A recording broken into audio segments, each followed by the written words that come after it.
কাল 10ই জুলাই বেলা 2টোর পর থেকেই তিনটি খুশির খবর, মুখে হাসি ফুটতে চলেছে লক্ষ লক্ষ মহিলাদের। যদি আপনি অন্নপূর্ণা ভান্ডার আবেদন করে থাকেন, আপনার যদি টাকা ঢুকে না থাকে, আর আপনিও যদি চেয়ে থাকেন জুলাই মাসের টাকাটা আপনার ব্যাংকে ঢুকুক, তাহলে অতি স্বল্পক্ষণের ভিডিও মোটেও স্কিপ না করে শেষ পর্যন্ত দেখবেন, না হলে পস্তাতে হবে আপনাকেও। আলোচনা শুরু করার পূর্বে আপনাদের কাছে একটা রিকোয়েস্ট, ভিডিওটিকে অবশ্যই একটি লাইক করে জনস্বার্থে প্রচুর শেয়ার করবেন, কারণ আপনার একটা শেয়ার দ্বারা অন্যজনের জানতে অনেকটাই সুবিধা হবে। চলুন দেখে নেওয়া যাক বিস্তারিত। তো ফ্রেন্ডস, 1 জুলাই থেকে প্রচুর সংখ্যক মহিলার অ্যাকাউন্টে ঢুকেছে 3000 টাকা। আবার এমনও মহিলা রয়েছে যারা যোগ্য অথচ তাদের কোন রকম টাকাই ঢোকেনি, কারণ অনেকেরই আন্ডার ইনকোয়ারি, পেমেন্ট ফেল্ড অথবা অ্যাপ্লিকেশন সাবমিটেড হয়ে রয়েছে।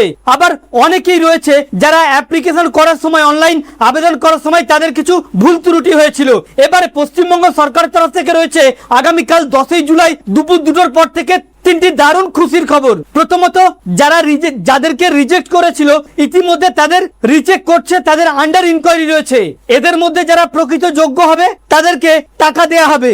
অন্যদিকে যাদের পেমেন্ট ফেল্ড হয়েছিল অথচ তাদের সবকিছু ঠিকঠাক ছিল বা ডিবিডি লিঙ্কও ছিল, বা অনেকের ডিবিডি লিঙ্ক ছিল না, তারা ডিবিডি লিঙ্ক করে নিয়েছে। এমন ধরনের আবেদনকারীরা যদি তাদের ব্যাংকে সব ঠিকঠাক থাকে, তাহলে তারা যদি একটা ট্রানজেকশন করে নেয় অথবা 100 টাকা তোলে বা ফেলে, তাহলে তাদের অ্যাকাউন্টে অতি দ্রুত টাকা ক্রেডিট হয়ে যাবে বা ঢুকে যাবে। এরপরে রয়েছে আরো একটি খুশির খবর, যারা অনলাইনে আবেদন করতে গিয়ে কোন রকম ভুল ত্রুটি করে ফেলেছিলেন, যার কারণে এখনো পর্যন্ত টাকা ঢোকেনি, অথবা যাদের রিজেক্ট হয়ে গিয়েছিল, তাদের জন্য আসছে দারুণ একটি সুযোগ। এবারে এই সমস্ত আবেদনকারীদের অ্যাপ্লিকেশন এবারে অনলাইনে এডিট করা যাবে। এমনই ঘটনা রাজ্য সরকারের। যারা ভুল ত্রুটি করে ফেলেছিলেন তারা অতি দ্রুত সংশোধন করার জন্য এডিট অপশন পাবেন। এরপরে রয়েছে এমন অনেক ব্যক্তি রয়েছে যারা 1 জুন মাসে আবেদন করেছিল, তাদের কোন রকম টাকাও দেখায়নি, রিজেক্টও হয়নি এবং পেমেন্ট ফেলডও হয়নি, তাদের শুধু সাবমিটেড হয়ে রয়ে গেছে। এই সকল ব্যক্তিরা একটু অপেক্ষা করুন, নতুবা যখন এডিট অপশন দেবে তখন একবার ডকুমেন্ট ভেরিফাই করে সাবমিট করবেন। এটা না হলেও আপনার সমস্ত নথিপত্র নিয়ে আপনি আপনার ভিডিওতে যোগাযোগ করতে পারেন। আরো একটি রিপোর্টে জানানো হচ্ছে, যাদের ইতিমধ্যে আন্ডার এনকোয়ারি ছিল, যাদের অ্যাপ্রুভ দেখাচ্ছে এবং যাদের রিজেক্টেড থেকে আন্ডার এনকোয়ারি রয়েছে এবং যারা শুধুমাত্র সাবমিটেড দেখাচ্ছে, তাদের আগামীকাল অর্থাৎ 10 তারিখের পর থেকে ফের দ্বিতীয় ধাপে টাকা ঢুকতে পারে। হ্যাঁ, সকল ক্ষেত্রে যারা যোগ্য ব্যক্তি হবে তাদেরই কিন্তু।